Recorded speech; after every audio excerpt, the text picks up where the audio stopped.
saudara-saudara sebangsa dan setanah air. Kembali kita di channel YouTube Zapi Tertinambunan. Kali ini adalah membahas masalah industri hukum yang disampaikan oleh Pak Mahmud. Ya. Nah, mari kita dengarkan sekilas ujaran daripada Pak Mahmud MD. Diserahkan, diberikan oleh adat kepada pemerintah nih, saya serahkan ke negara. Kepala adat sudah tanda tangan semua. Tiba-tiba dibagi ke perorangan, bagi. Dibawa ke pengadilan oleh pengadilan. Industri hukum. Negara. Kenapa? Ini kan belum didaftarkan ke kantor Pemda. Berarti memang belum punya pemerintah katanya. Hanya karena belum dibukukan. Ketika ditanya siapa yang buat itu, udah lengkap nih.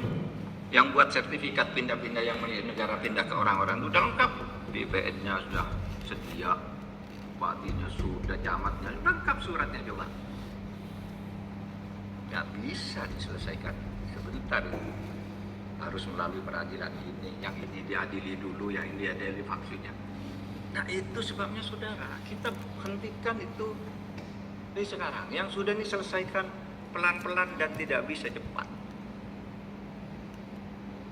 Itu bagian dari proses yang saya sebut tadi, industri hukum. Nah, industri hukum itu melahirkan apa yang disebut mafia hukum. Apa? Dulu mafia hukum itu namanya dulu zaman Orde Baru itu mafia peradilan. Mafia peradilan itu hakim, jaksa, polisi main, pengacara main.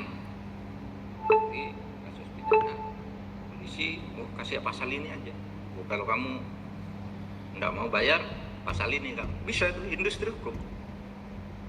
Pakai pasal ini aja.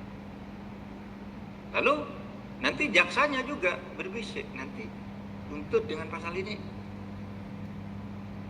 Pengacaranya, nanti saya membela begini. Hakimnya bilang, oke, kamu bilang begitu semua, nanti saya putuskan begini, uangnya sekian, bagi pengadilan. Mafia pengadilan dulu permainannya bermain-main dengan hukum, mengindustrikan hukum di pengadilan. Sekarang istilahnya lebih luas lagi, mafia hukum. Kapan istilah mafia hukum ini muncul? Istilah mafia hukum ini muncul ketika Presiden SBY secara resmi mengatakan saya tidak pakai istilah mafia pengadilan karena itu hanya di pengadilan. Padahal di luar pengadilan banyak nih hukum-hukum orang main. Ketika membentuk undang-undang, bayar, itu mafia hukum juga.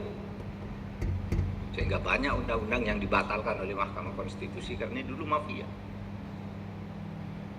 Pelayanan birokrasi itu tidak pengadilan, yang pungli-pungli itu yang kita bicarakan nih, saudara. Itu banyak. Nah, saudara, itu persoalan kita. Sehingga jangan campur aduk gitu. Kok ini pemerintah ini kok tolol, kok baru, nyala kok banyaknya beginilah, itu tumpukan dari masa lalu, Bu. Tumpukan dari masa lalu. Sama ketika saya bilang BLBI, ayo kita kejar sekarang. Pemerintah ini tolol kok baru sekarang. Loh, saya kan baru jadi menteri, saya bilang dulu mana tahu saya yang begitu. Sekarang saya kejar, saya bilang. Itu kan tumpukan dulu. Dan itu dulu sebenarnya udah benar. Pemerintahnya sudah dibawa ke DPR, pengadilannya sudah begitu. Sekarang tinggal nagih. Ya tagih sekarang. Perkara saja gitu. Buktikan nanti pengadilan. Nah, saudara sekalian, oleh sebab itu, saudara, kalau saya lihat untuk industri hukum itu ada tadi yang paling parah itu mafia tanah, itu bukan main-main. Pak Yanto, Pak Yanto ya, saya beberapa tahun yang lalu Bapak belum jadi pejabat di Kejaksaan Agung. Ada orang di Bekasi ngadu ke saya bawa berkas tanah. Tanahnya dikuasai oleh pengembang, dia nggak pernah beli, nggak pernah jual. Nggak pernah jual. Lapor itu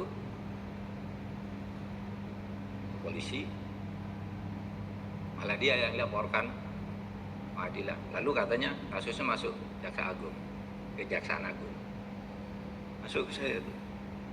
Oh iya ya, kasusnya benar nih ibu yang punya tanah ini. Bawa, udah saya bilang, saya utus teman lah ke Kejaksaan Agung. Tolong ini tanya, ini kenapa begini. Lalu, oh gampang Pak, ini pasti benar nih ibu ini yang punya tanah. Katanya nih. Orang itu, oke, kamu ke sana aja ke Kejaksaan Agung ini kok proses gitu. Besoknya gini dia datang, Pak minta maaf. Di belakangnya orang gede. Di belakangnya orang gede, nggak bisa Pak ini, saya nggak sanggup katanya. Itu saudara, bentuk-bentuk dari industri hukum. Gitu. Yang kala tuh kasusnya lama, orangnya udah pensiun, yang mafia itu, namanya masih di dia. Mana coba? Ini tumpukan masa lalu, ini kita harus mengatur sebuah garis. Ini penyelesaiannya pelan-pelan nih, pelan, nggak bisa harus diurai satu. Tapi yang ke depan ini, saber pungli ini untuk ke depan tuh meminimalisir seperti itu. Nah, saudara sekalian, ada pembelokan kasus. Ini perdata menang, sudah kasasi menang, tiba-tiba dilaporkan. Ini menangnya karena nyuap hakim katanya. Tidak bisa dieksekusi karena katanya ada laporan polisi coba. Padahal ini sudah menang kasasi. Diadili lagi pidananya, menang lagi. Sesudah menang, ini perdata menang, ini menang. Dilaporkan lagi, katanya dulu ada akta palsu. Tidak bisa dieksekusi lagi. Industri. Saudara, ini tidak bisa perorangan. Kebijakannya ada di presiden. Ya begini, tapi di bawah itu sudah menjadi limbah industri. Nah itulah tugas kita. Yang ke belakang, oke, itu sulit. Mari kita ke depan. Nah, caranya gimana? Inilah industri hukum yang dikatakan oleh Bapak Mahmud MD ya. Nah, ini kebetulan terjadi pada kasus saya sendiri ya. Jadi ada sebidang tanah ya, 1.200 meter di Pejaten Keramat Watu. Tanah tersebut sudah diagunkan dengan jaminan AJB 504 tahun 2005. Nah, kemudian yang punya tanah meninggal tahun 2011. Dan otomatis sesuai perjanjian, apabila yang bersangkutan tidak memenuhi dalam perjanjian tersebut, yaitu dengan utang 50 juta tahun 2005, maka tanah tersebut menjadi milik kreditor atau saya sendiri. Dan ini pun kita coba selesaikan one prestasi, berunding dengan keluarga, istri almarhum Haji Apendi ya. Jadi tanah tersebut saya berjanji dengan tanah Apendi karena dia pinjam uang tahun 2005 50 juta. Harga tanah waktu itu hanya 8,5 juta. Jadi hampir 10 kali lipat besaran daripada tanah ya, dengan dana yang dipinjam. Sehingga yang bersangkutan apabila tidak bisa dibayar sudah setuju walaupun tanah tersebut sebagai gantinya. Nah, kemudian tahun 2000 terjadi pinjam meminjam uang dengan perjanjian apabila tidak dibayar tanah menjadi milik saya. Kemudian tahun 2011 yang bersangkutan meninggal. Nah, sehingga terjadilah one prestasi, artinya tidak bisa membayar. Nah, saya berunding dengan pihak keluarga, yaitu istri almarhum Mutmainah. Ya. Nah, kami buatlah suatu perjanjian di notaris, diberikanlah saya kuasa menjual tanah tersebut. Nah, dengan catatan nanti kami bagi hasil, ada sebagian kembali kepada ahli waris. Nah, dibuatlah perjanjian di notaris Tabrani dengan kuasa menjual. Nah, saya cobalah jual tanah tersebut kepada Hotel Metrasono.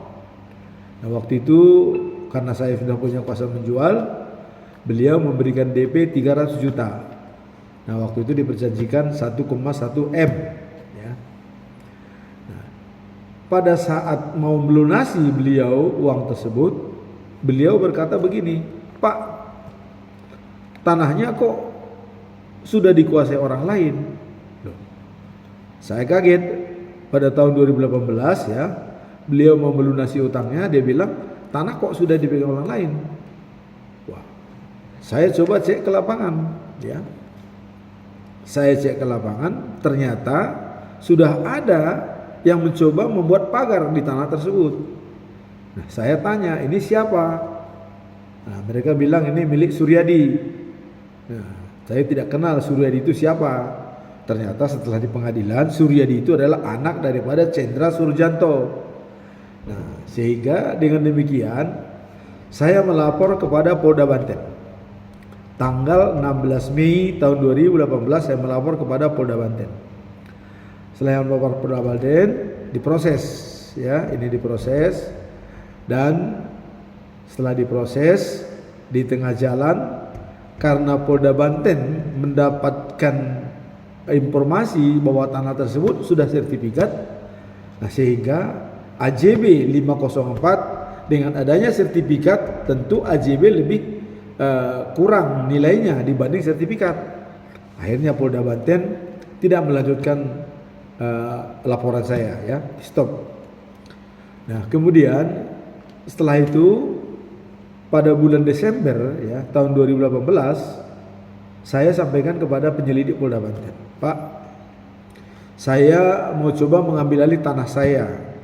Kalau Polda Banten tidak bisa menyelesaikan." Nah, Polda Banten memang melarang, "Jangan Pak, nanti masalah." Tapi karena saya sudah jengkel, ya, tanah sudah dimiliki dikuasai orang selama 7 bulan, saya akhirnya mencoba masuk ke tanah tersebut. Tanggal 5 Januari tahun 2019 saya mengirim surat kepada Cendra Surjanto. Tolong tunjukkan surat-surat daripada tanah tersebut kalau memang Anda memiliki. Nah, saya berikan waktu 3 hari waktu itu, tanggal 5 sampai dengan tanggal 7. Kami berunding dengan Cecep dan juga Agus, itu penjaga tanah tersebut, ya, dia bertugas di Polsek Keramat waktu itu. Kami berunding di Hotel Mitrasono. Nah, surat kita berikan ke Pak Agus supaya disampaikan kepada Cendra Surjanto. Kemudian setelah 3 hari, tanggal 7 Januari, tidak ada jawaban dari Cendra Surjanto. Artinya tidak ada itikat baik dan tidak bisa menunjukkan dokumen yang mereka miliki. Kemudian saya tunjukkanlah dokumen kepada Agus dan juga kepada penjaga tanah tersebut, yaitu dijaga oleh Saifullah, bahwa ini AJB 504 tanah tersebut. Kemudian ini surat perjanjian dan tanah tersebut yang bersangkutan sudah meninggal, saya berhak memilikinya sesuai perjanjian. Nah, sehingga saya bilang saya akan masuk hari ini untuk membuka pintu. Nah, kemudian pada waktu itu tanggal 5 Januari sudah kita umumkan, tanggal 7 Januari kita mau masuk. Nah, saya masuk dengan baik-baik, disaksikan oleh Koramil Keramat Watu, Pak Asep, dan juga Cecep, dan juga semua baik-baik. Tidak ada kepaksaan masuk, semua masuk dengan baik. Nah, karena waktu itu Pak Haji Dede mau memasukkan mobil, minta tolong kepada saya untuk diparkir di sana, karena yang bersangkutan sudah memberikan DP 300 juta atas tanah tersebut. Tentu berhak dong dia untuk memasukkan mobil. Saya bilang silakan masukkan. Nah, terkunci. Saya minta kepada Agus, tolong Pak Agus kuncinya saya pinjam biar dibuka dulu. Oh, kuncinya dibawa ke Jakarta. tidak ada di sini. Masa kunci pagar dibawa ke Jakarta, ini juga tanda tanya ya. Akhirnya saya congkellah gembok tersebut dengan palu yang kecil dan gampang sekali terbuka dan tidak rusak ya. Terbuka, saya buka pintu dan bisa memasukkan mobil. Nah, setelah itu saya ganti dengan gembok yang besar ya. Jadi gembok yang kecil saya serahkan kepada mereka, saya ganti gembok yang besar. Nah, mobil-mobil mereka atau Cendra Sujanto masih ada di dalam. Nah, sehingga rupanya karena mereka terusik, sudah saya gembok ya dengan gembok yang besar, mereka merusak gembok yang saya pasang dan mengeluarkan semua mobil-mobil dari dalam. Nah, keluarlah mobil-mobil dari dalam semua dengan pintu terbuka, masuklah mobil Haji Dede 2 biji ke dalam, diparkir di sana. Parkirlah sampai tanggal 12 ya. Nah, kemudian rupanya Cendra Sujanto laporan ke polisi bahwa ada yang memasuki tanah tanpa izin kepada mereka. Nah, saya bilang tanah saya minta izin ke siapa? Nah, itulah kejadiannya ya, sehingga dia lapor polisi, sehingga dibuatlah saya sebagai tersangka. Akhirnya terjadilah tindak pidana menurut mereka. Kemudian laporan Polda sudah tertutup, tidak dibuka. Kemudian saya juga mencoba melaporkan ke pengadilan, membuat gugatan itu ya, tanggal Maret 2019 ya, membuat gugatan pertama ya. Gugatan pertama itu pada bulan Maret tahun 2019. Nah, begitu ada mereka laporan polisi, kita buat gugatan supaya ini masuk perdata. Nah, gugatan kita pertama ya, itu kita menang di pengadilan ya, dengan keputusan nomor 55 ya, dan pihak yang menyerobot tanah tidak pernah datang ke pengadilan, tidak pernah datang, dan ditetapkan pengadilan kita sebagai pemenang.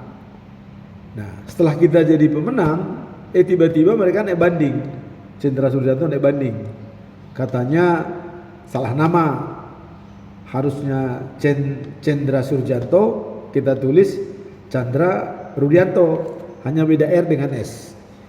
Nah, akhirnya dengan demikian diulang kembali ya, diulang kembali di pengadilan karena mereka naik banding di pengadilan tinggi mengatakan ini nopum, artinya tidak bisa diterima pengadilan karena salah nama, harus diulang kembali. Nah, kemudian pada tanggal 19 Oktober 2020 ya, itu gugatan kedua. Gugatan kedua kita majukan lagi ke pengadilan. Nah, dengan gugatan kedua ini ya, dengan nomor perkara 146 tahun 2020, di sini mulai datang pihak penyerobot tanah, yaitu ahli waris. Tergugat 1 ahli waris, tergugat 2 adalah Iskandar, tergugat 3 adalah Cendra Sujanto, tergugat 4 adalah notaris Dina Farida, dan tergugat 5 adalah BPN. Ini kita gugat semua. Setelah kita gugat dan mereka semua datang di pengadilan. Kemudian pendek cerita ya, di pengadilan kita menang. Jadi tanah itu resmi menjadi milik saya sesuai dengan data-data yang saya pegang, baik AJB maupun perjanjian. Dan dinyatakan oleh Pengadilan Negeri Serang bahwa sertifikat nomor HM 817 tidak berkekuatan hukum. Nah, kenapa? Karena sertifikat tersebut muncul dengan adanya AJB 109. Nah, sedangkan AJB 109 adalah fiktif, tanahnya tidak ada. Karena tanah yang dipakai oleh AJB 109 adalah tanah yang tertulis dalam AJB 504 tahun 1992 yang saya pegang. Maka BPN mengatakan ini bukan prestasi, tapi sudah perbuatan melawan hukum karena tanah sudah berpindah tangan. Nah, sehingga kita menang di Pengadilan Negeri Serang dengan hukum atau dengan sistem perbuatan melawan hukum dan bukan prestasi. Nah, kemudian si Cendra Sujanto naik banding bersama notaris Nina Parida. Nah, mereka naik banding ke pengadilan tinggi. Dan di pengadilan tinggi ada keanehan, ya. Makanya saya bilang ini nanti ada hubungan dengan industri hukum, ya. Di pengadilan tinggi mereka mengatakan mengadili tanpa kontra memori dari kita. Ini sangat fatal, ya. Padahal kita mengirimkan kontra memori diterima sesuai dengan aturan.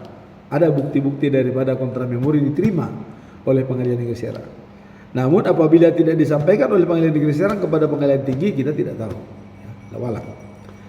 Nah, sehingga keluarlah keputusan Pengadilan Tinggi Banten mengatakan ini wan prestasi, ya, bukan perbuatan melawan hukum. Nah, Pengadilan Negeri Serang sudah mengatakan ini adalah perbuatan melawan hukum. Pengadilan Tinggi mengatakan ini wan prestasi. Kalau wan prestasi itu tanahnya masih ada, orangnya juga masih ada, dan orangnya masih bisa dipertanggungjawabkan. Ini tanahnya sudah berpindah tangan ke tangan orang lain, yang bersangkutan sudah meninggal, ya. Dan ini ada terjadi mafia notaris Nina Parida dengan pihak-pihak terkait. Kok berani-beranian Pengadilan Tinggi mengatakan wan prestasi dan tidak menyetujui pernyataan Pengadilan Negeri Serang perbuatan melawan hukum? Nah, ini kita pertanyakan kredibilitas daripada Pengadilan Tinggi Banten, ya. Nah, sehingga dengan demikian kita kasasi ke Mahkamah Agung, dan di Mahkamah Agung kita katakan bahwa tanah tersebut adalah ada dua AJB. AJB 109 tahun 2017 dan AJB 504 tahun 1992. Dan mana lebih dulu? Yaitu AJB 1992. Nah, AJB 109 menimbulkan sertifikat 817. Maka Pengadilan Negeri Serang mengatakan tidak berkekuatan hukum. Tapi Pengadilan Tinggi Banten mensahkan sertifikat 817. Berarti melindungi mafia tanah. Nah, ini industri hukum nih, termasuk nih, bahwa diciptakan, ya, dengan cara lain supaya bisa mengamankan sepihak tergugat. Nah, ini kata Pak Mahmud tadi ada industri hukum, ya. Nah, kemudian sekarang dalam proses kasasi, nanti kita lihat apa keputusan daripada pengadilan di Mahkamah Agung. Ini proses perdata. Nah, kemudian muncul lagi proses pidana, ya. Pidana yang dilaporkan polisi, ya, itu adalah setelah Pengadilan Negeri Serang, ya, memenangkan kita, kok keluar lagi laporan polisi kepada kejaksaan. Nah, sehingga diproseslah berita acara, ya, diproses berita acara oleh Polres Serang Kota. Padahal sebelumnya sudah ada surat daripada kuasa hukum kita untuk penghentian, ya, penghentian laporan polisi penyidikan karena sudah masuk ranah perdata kepada Kapolres Serang Kota. Itu surat dikirim tanggal 11 Februari tahun 2021, ya, pada saat kita berproses persidangan di pengadilan, ya, karena putusan pengadilan itu tanggal 20 Agustus. Nah, jadi surat penasihat hukum itu tanggal 11 bulan 2, ya, Februari kepada Kapolres Serang supaya dihentikan karena sudah masuk dalam proses perdata. Nah, kemudian datanglah surat dakwaan jaksa nomor 1062, ya, tahun 2021. Setelah keputusan Pengadilan Negeri Serang nomor 146 tanggal 20 Agustus memutuskan bahwa kita menang, penggugat menang. Nah, ini juga perlu dipertimbangkan ini. Artinya perdata sudah berjalan, kok pidananya masih dilaporkan. Ini aneh. Nah, sesuai dengan edaran Mahkamah Agung dan Kejaksaan Agung bahwa apabila ada dua perkara dengan objek yang sama, sebaiknya pidana itu adalah ditangguhkan, menunggu ingkrah dulu pidana. Kalau memang nanti perdata, kalau memang nanti perdata misalnya saya kalah, baru mungkin bisa maju lagi dia pidana. Berarti dia sah sebagai pemilik tanah. Nah ini kan pemilik tanah masih dipertaruhkan. Kok pidana kok diteruskan? Nah ini perhatian kepada Kejaksaan Negeri Serang nih ya. Dan Kejaksaan Negeri Serang dan juga Pengadilan Negeri Serang bidang pidana. Supaya hati-hati dalam buat guna. Apakah ini termasuk industri hukum? Kata Pak Mahmud, bisa juga. Bagaimana supaya dia terjerat? Dibikinlah industri hukum ini, dibuatlah polisi, jaksa, hakim, 3 ini. Nah, anehnya nih, polisi memproses berita acara itu hanya pasal 167. Artinya masuk tanpa izin. Nah, oleh jaksa ditambahkan pasal 406 tanpa ada P19. Tanpa ada pengembalian berkas kepada polisi untuk dimasukkan pasal 406. Tidak ada. Jadi jaksa itu membuat sendiri, mengarang sendiri, merekayasa sendiri. Kenapa dia mengarang sendiri? Karena jaksa membuat pasal 406 ya, dengan biaya kerugian 3 juta supaya terlepas dari Perma Mahkamah Agung nomor 2 tahun 2012. Kalau 2,5 juta ke bawah itu masuk 407. Nah, dibuat jaksa lah dakwaan pagar rusak, gembok rusak, biaya 3 juta. Padahal gembok tidak rusak, pagar tidak ada. Dari mana? Inilah industri hukum. Kata Pak Mahmud tadi ya, diciptakan oleh jaksa. Bagaimana supaya diseret? Atas pesan siapa? Cendra Surjanto atau siapa? Nah, pagar tidak ada kok dibilang ada rusak pagar. Gembok masih baik kok dibilang rusak. Dan bukti-bukti itu ada di kejaksaan. Gemboknya ada, saya foto. Saya udah kirimkan fotonya ke Mahkamah Agung ya. Nah, jadi sebenarnya kerugiannya adalah gembok satu itu kalau dibilang rusak itu hanya 25.000. Nah, kalau ini diajukan oleh jaksa memang tidak pantas memasukkan pasal 406. Harusnya pasal 407 di bawah 2,5 juta. Nah, kalau pasal 407 ini cukup pengadilan pun hanya hakim tunggal ya, mengadilinya hanya hakim tunggal dan disuruh berdamai. Apalagi sudah ada di kejaksaan itu ya, Kejaksaan Tinggi sudah memberikan tuh restorasi justis ya, restorasi justis. Artinya ada restorasi dalam penegakan hukum ya, di bermasyarakat dia ada untuk berunding dan menyelesaikan dengan baik-baik. Nah, inilah. Jadi masuknya pasal 406 adalah atas rekayasa jaksa. Kemudian hakim Pengadilan Negeri Serang bidang perdana dipimpin oleh Uli Purnama itu malah meyakinkan dengan baik pasal 406 itu. Dan dasar itulah saya dipenjara katanya 6 bulan. Wah, ini makin aneh di pengadilan ini ya. Aneh. Nah, sehingga dibuatlah hukuman tuntutan jaksa itu 10 bulan ya. Kemudian pengadilan memutuskan adalah 6 bulan penjara. Saya memang tidak ditahan ya, karena tidak karena ya memang dalam undang-undang tidak perlu ditahan ya. Nah, dengan demikian kita tanda tanya nih kepada jaksa. Dan kita sudah mengirimkan surat kepada Jaksa Agung, Jaksa Muda ya, Jaksa Agung Muda sebagai pengawasan. Kita tidak tahu apa tindakan Jaksa Agung. Bagaimana peringatannya ke jaksa tersebut? Apakah diperingatkan atau di diskors atau bagaimana? Kok bisa merubah-rubah pasal? Ini kan nasib orang ini. Jadi kalau hanya pasal 167 mungkin tidak perlu dihukum, tidak perlu ditahan dan udah damai saja selesai. Tapi kalau masuk pasal 406, oh ini merusak kerugian.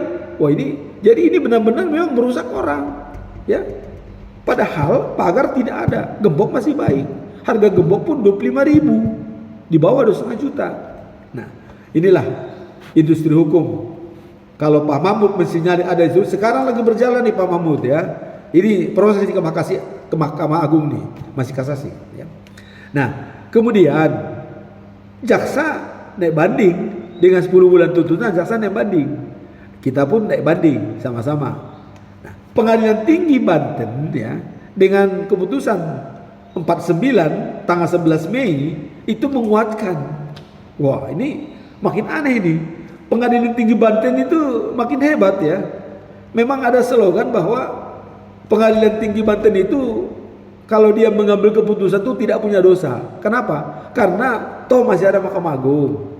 Kalaupun Anda kalah di sini masih ada Mahkamah Agung. Ini alasannya. Saya pernah katakan itu kepada ini.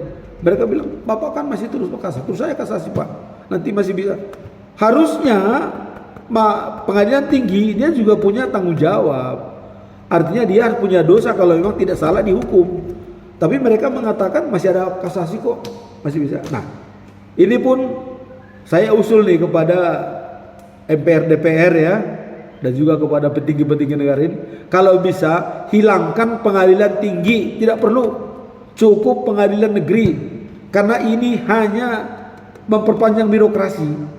Toh objeknya kan ada di pengadilan negeri. Pengadilan negeri kan ada PS, peninjau setempat. Nah, kalau di pengadilan tinggi hanya di atas meja, ya.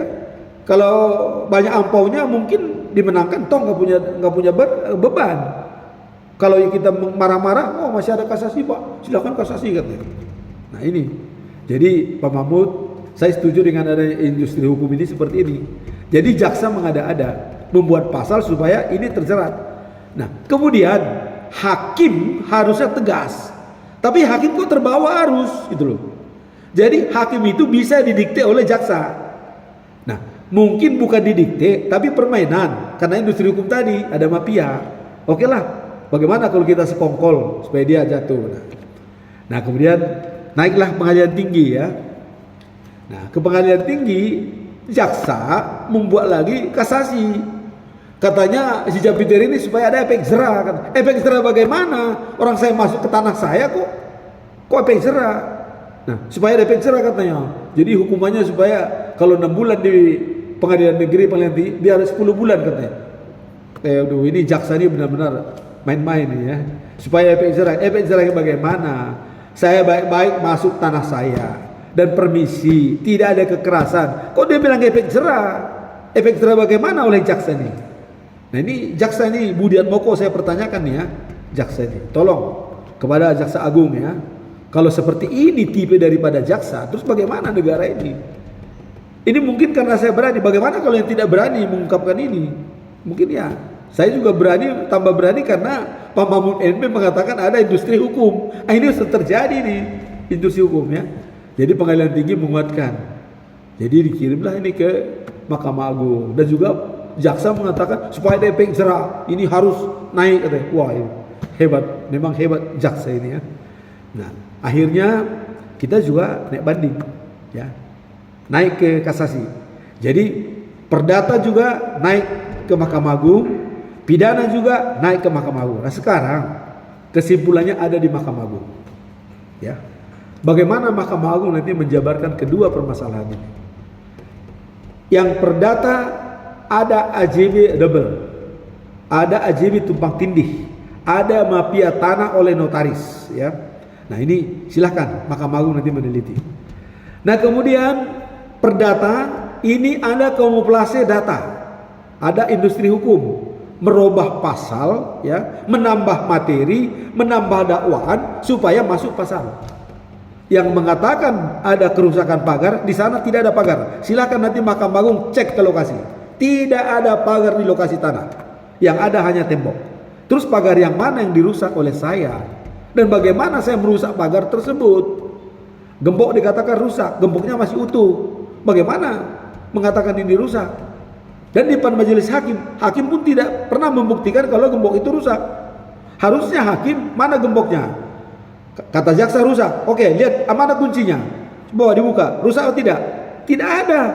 Jadi hakim kayaknya sudah di setel. Itulah industri hukum itu ya.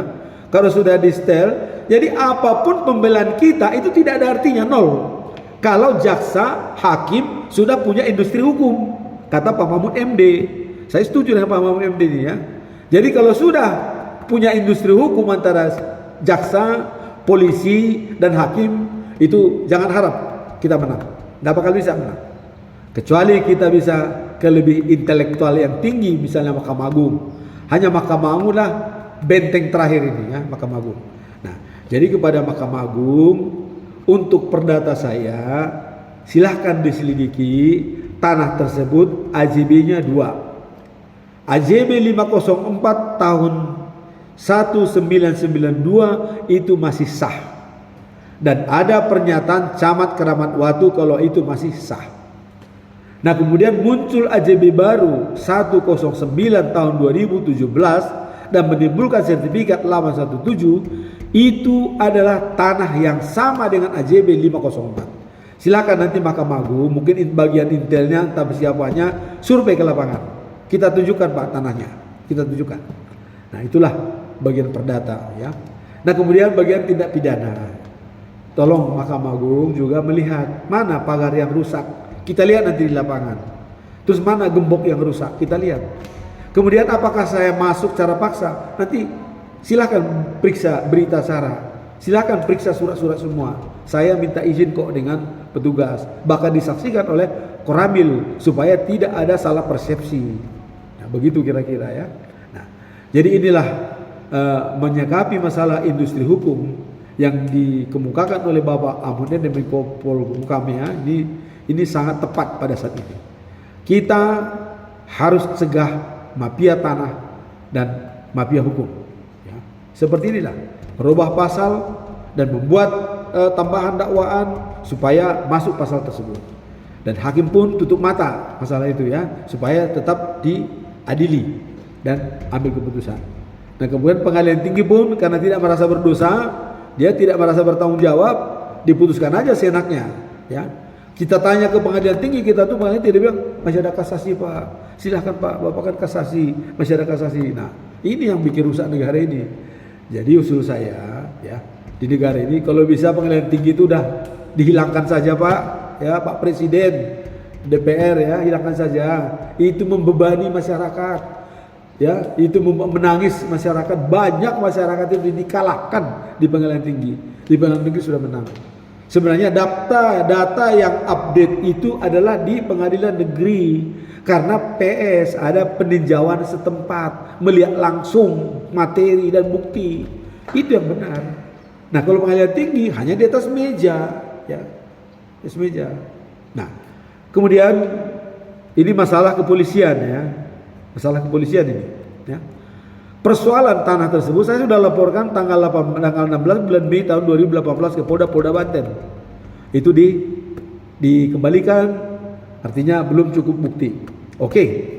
Kemudian ya, saya mengirimkan surat lagi ya pada bulan Juli ini kepada Irjen Pol Rudi ya, Kapolda Banten ya. Saya menyampaikan, Pak, tolong laporan saya tahun 2018 dibuka kembali dengan adanya bukti-bukti baru, novum baru. Artinya di sana ada mafia, Pak. Mafia itu adalah AJB-nya ada 2 palsu. Nah, sedangkan yang buat AJB ini adalah ahli waris yang pernah menjual tanah tersebut kepada seseorang. Nah, dan yang membeli tanah AJB adalah yang pernah menyerahkan AJB lama kepada saya, Iskandar. Kemudian ada di situ penyuapan, ya, besarnya kalau sudah 30 juta supaya dia tutup mulut. Ini saya sampaikan kepada Kapolda Banten. Tapi jawaban daripada Reskrim Polda Banten, ya, suratnya dikirim kepada saya Bapak AKBP Tatang, Pak, ini tidak bisa dilanjutkan, menunggu putusan kasasi. Karena perkara Bapak sudah kasasi, sesudah dengan pengarahan Kapolda, ini tidak perlu dilanjutkan Pak, menunggu kasasi dulu loh. Padahal seingat saya Kapolda Banten sekarang itu yang sangat care dengan kriminal ya. Dia kalau nggak salah piawai dalam reskrim ya, kriminal. Kok seperti ini? Apakah laporan tidak sampai kepada atasan? Tapi saya tidak tahu ya. Kok bisa di stop? Saya melaporkan kepada Polda Banten ada mafia di sana. Ada penyuapan di sana. Tolong Pak, ini diproses Pak. Kalau pemilikan tanah, biarlah berdasarkan putusan pengadilan negeri 146, saya pemilik tanah yang sah. Anggap aja itu benar dulu. Proses. Tapi kok tidak diproses? Ya. Nah ini, ya saya kira Pak Kapolda ini kan adalah calon Kapolri nih. Biasanya dari Kapolda Banten itu menjadi Kapolri. Ini calon Kapolri nih, Pak Kapolda nih, Pak Rudi nih. Tapi kok di stop, tidak diproses, menunggu kasasi. Nah ini sangat kita sayangkan. Tapi masih belum terlambat. Kepada Bapak Kapolda mohon dengan hormat Pak, tolonglah diproses itu laporan saya. Kan sudah saya pernah laporkan tahun 2018 dan yang data-data itu hanya lanjutan melengkapi data yang Bapak butuhkan. Tolonglah itu laporkan supaya enak semuanya. Kalau nanti itu sudah diproses dan dikatakan sertifikat itu memang tidak pokoknya kekuatan hukum sesuai dengan keputusan pengadilan Serang, nah, Mahkamah Agung kan tinggal enak, udah selesai. Ini stop. Jadi Mahkamah Agung pun enak. Artinya apapun nanti keputusan Mahkamah Agung kan bisa dibantu dari penyelidikan oleh Polda Banten. Ya. Tapi nanti misalnya Mahkamah Agung memutuskan memenangkan Jenderal Subianto, ya mengalahkan saya menuntut lagi tidak sah. Nah itu kan jadi polemik juga di Mahkamah Agung ya. Berarti kurang teliti. Sudah jelas ada AJB double, kok bisa dikatakan ini sah? Nah, kalau menurut saya, pengadilan negerilah yang paling update di negara ini. Kalau pengadilan tinggi itu hanya di atas meja dan mereka tidak berdosa apabila memutuskan itu salah atau benar, karena dia mengatakan masih ada Mahkamah Agung, masih ada Mahkamah Agung. Jadi ada alasan Microsoft ya. Nah, itulah kira-kira saran saya kepada penegak hukum ya, dan saya terus terang tidak akan berhenti Pak sampai di sini, sampai kapanpun. Karena apa? Saya sudah divonis penjara 6 bulan. Ya tidak mungkin lah mau saya penjara 4 bulan, saya punya tanah. Kemudian di sana ada mafia. Ya, nah mari kita berbicara dengan data, fakta. Dan data semua saya sudah kumpulkan. Ini sudah ada lengkap semua data ya, semua data ya pendukung ada di sini. Nah, jadi demikianlah kira-kira saya sampaikan, dan saya mohon dengan tulus hati kepada Mahkamah Agung, proses kasasi sudah diproses ke Mahkamah Agung dan proses pidana pun sudah kita berikan memori kasasi ke Mahkamah Agung. Dan kiranya dapat dilihat dari dua persoalan tersebut, mana yang kira-kira benar atau memang mana yang memang rekayasa seperti yang saya katakan tadi. Nanti itu bisa dilihat berdasarkan fakta dan data. Dan juga saya mohon dengan hormat kepada Kapolda Banten, mohon kiranya Pak, masih belum terlambat, masih bisa diproses Pak, lanjutkan sajalah. Toh keputusan Mahkamah Agung belum tentu setahun ini clear ya. Sekarang aja masih belum ada nomornya ya. Jadi sambil menunggu keputusan Mahkamah Agung, proseslah kriminal yang ada di tanah tersebut supaya kita semua benar-benar tenang ya. Dan juga ada baiknya, saya yakin Polda Banten selalu care dengan proses penegakan hukum.